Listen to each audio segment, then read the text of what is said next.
you know, it's got kind of iffy recently. Come on. No, treat it with a grain of salt. All right, our final piece for tonight, it was devised by Tanise Robnett and by Beau Malone. It was directed by Donaldson Cardenas. And it is called a word marks. Yes. That was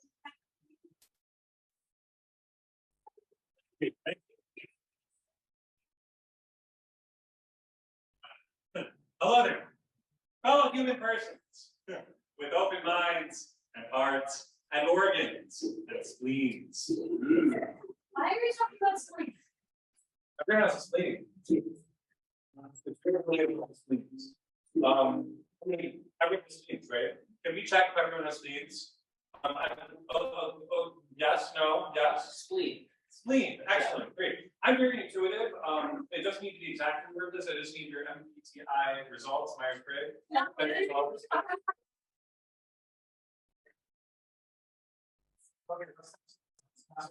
just going to use a very firm handshake because the handshake test. Grip is everything. Innards are palpable if they're palmable. Too much. Don't worry. Everyone gets to take my hand after the show. You do not believe what I'm whispering. It's great. Thank you for being my test audience for this corporate presentation today. And I'm happy to introduce you to my legal counsel here, fully pro bono. Like, yes, remember that time that Bono released that album and we all had to listen to it? You don't really remember it. She's the reason why. Pretty fucking good, right? She's also rubbing me anonymously because she is in the witness protection program. I'm not going to her cover. She runs the witness protection program, and she's doing a great job. And I need everyone here to know, you know, that you are beholden to me. Drink in the accolade. Stop taking everything so anonymously. Okay. As you know, I'm your good friend and neighbor, Ricky motherfucking Slickman. Woo! Okay, what? Just Slickman? Just Ricky Slickman? They already know it, all beautiful name, okay? Hello, everyone. My name is Rick Shalton, Tanise, Elijah Masperatu, Kennedy Slickman. Senior Associate Director of Public Relations and Marketing Consultant Extraordinaire, or well, that's the thing. Rotate the name, shift the blame. Rotate the name, shift the blame. Now with me. Rotate the name, shift the blame. I messed it up, but it's very catchy, isn't it? Okay, the catchy plays. It was one of my very first ideas during my first big little liaison in PR, as we call it in the business. And no, I'm not talking about Puerto Rico, love the country, but much like my visit there, no, I was offended. So I'm going to represent this idea to you now. Okay, I'm reclaiming it, representing it. You see, the company I work for, you may have heard of it. We had a pesky 2-letter abbreviation that people were associating with blues and pain, or for example, maybe byproducts of panhandle area whoopsie daisies. Right? So, so I jumped in and I said, what if we make it sound even more British than it sounded before? Because generally, people love British shit. I mean, I love it. That's not the thing. You know, maybe. Great, underlying system. And really, I mean, what does petroleum even rhyme with? Come on. I mean, nothing. It doesn't rhyme with anything. You see, this is another phrase I have. Drop the R, steer the car away from the registrar. Yeah, I'm working on that one. It will make sense. It will rhyme. Help me God. Oh God. Yes, I'm working on the name and also the British accent. It will be very convincing. It will be very convincing. But I'm not doing the British accent during the run through, okay? How about this though? Think about it. Be tasty. Oh, no. British people are very tasty.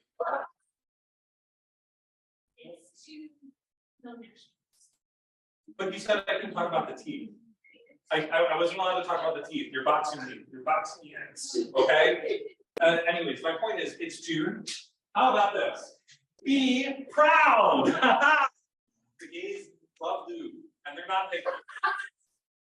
They're sort of desperate.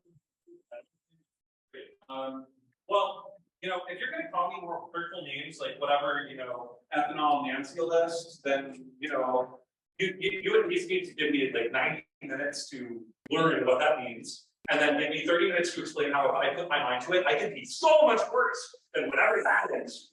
And then I need a 3-hour cat nap. And you provide the bed, king size minimum, no homo for my contract. And then followed by that, I need 30 years more minutes or so, 30 or so more minutes to explain to you how my doctor said that biologically speaking. We might be able to get Mattress World. Great. Sponsor We us. love Mattress World, we love the case. Be proud, be proud. Great, awesome.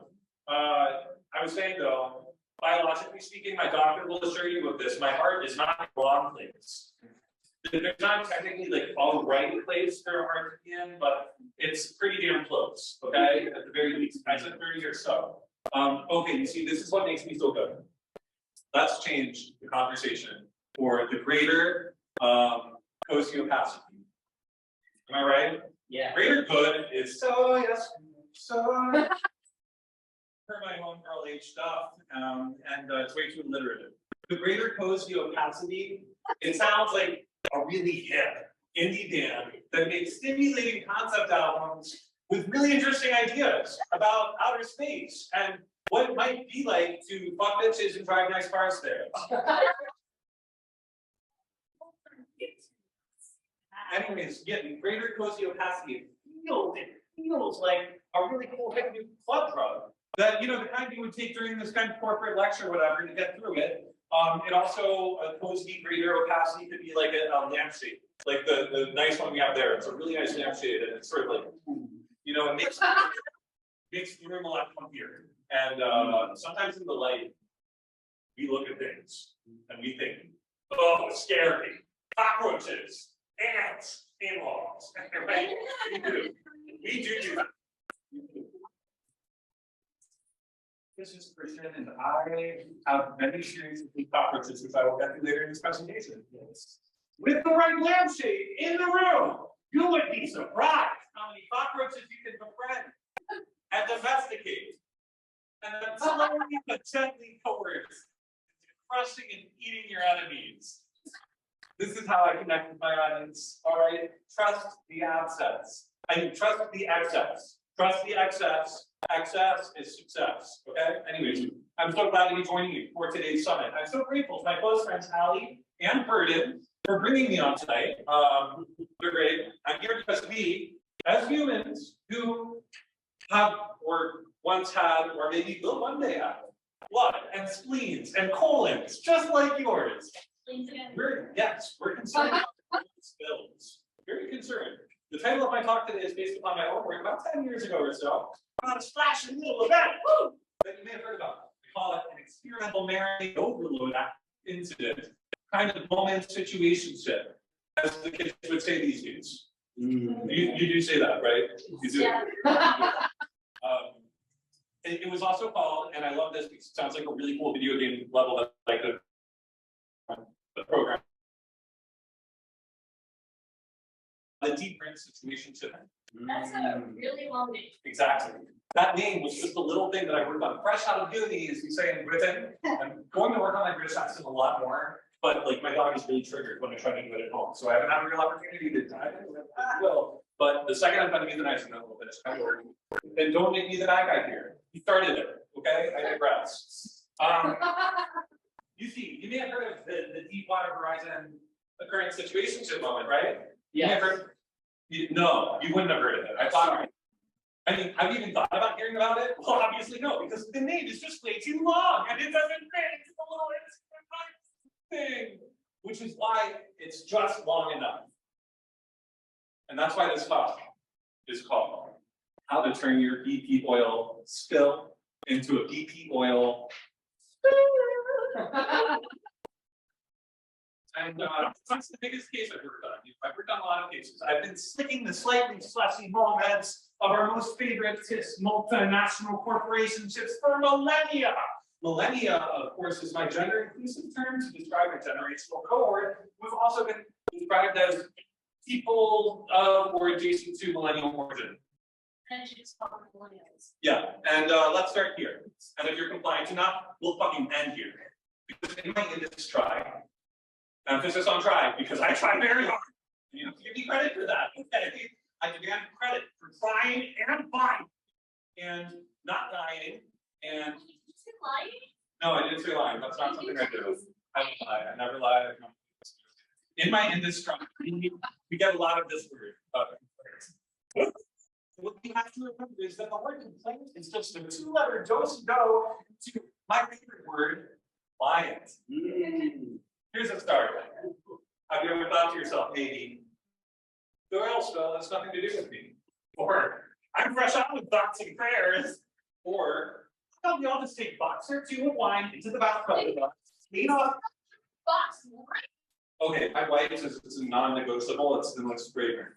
You can just take a box of wine or two into the bathtub with you, clean off what you can, and cut your losses. That's a thought that you may not have had before. It's a totally new idea. And sometimes we're so busy wringing our hands about what we should or should not be doing that we forget how to use them as God intended, to silence our enemies for their own good, because they deserve to see our best selves.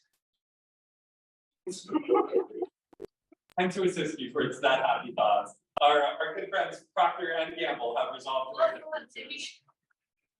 They're broadcasting this shit. They want everyone to know about it because they're having a really messy, unconscious subcoupling. But they work through it enough because they care about you. To send you each a sweet set of nice little bath bombs! Woo!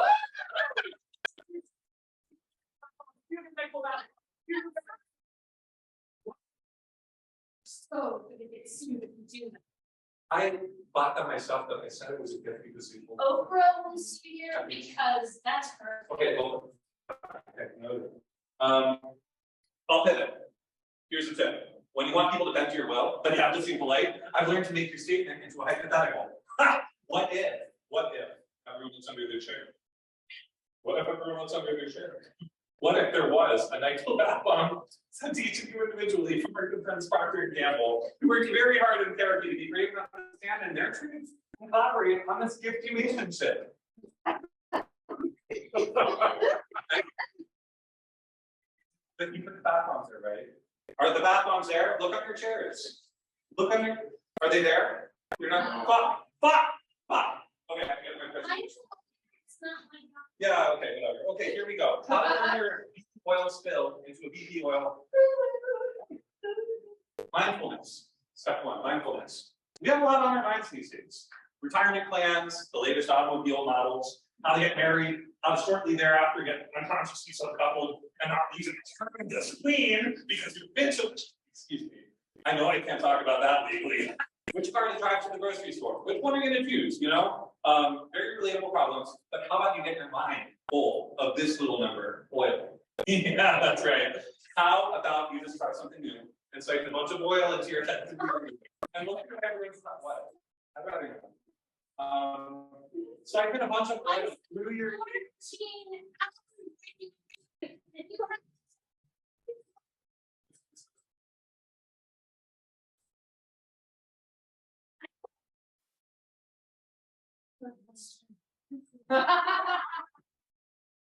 So siphon some oil into your ears, and you'll see why everyone's talking about it. This leads me to point two. The difference between people like her and people like me is resilience. Point two is resilience. Do some people die from oil? Yes. Are we better for it? Maybe.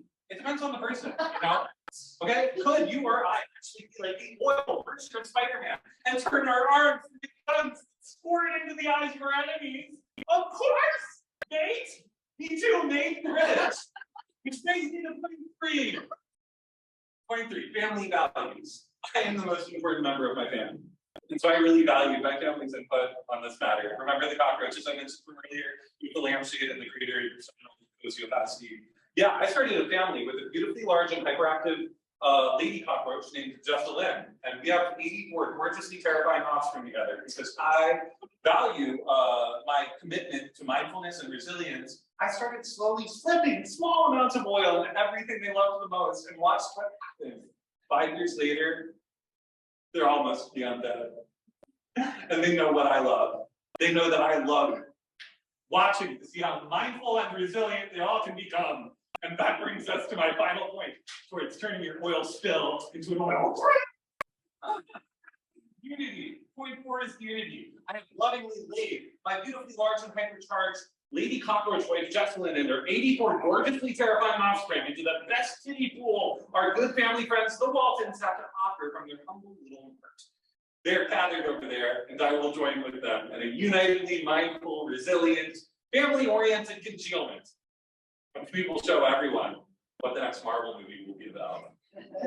As you know, I'm Rick Shelton, Finsley, Elijah, Nosferatu, Kennedy Slickman, Senior Junior Associate Executive Director of Public Relations and Marketing Consulting Extraordinary for BP Oil. And that was how to turn the BP oil spill into a BP oil. I'm coming, Jessalyn! Ah!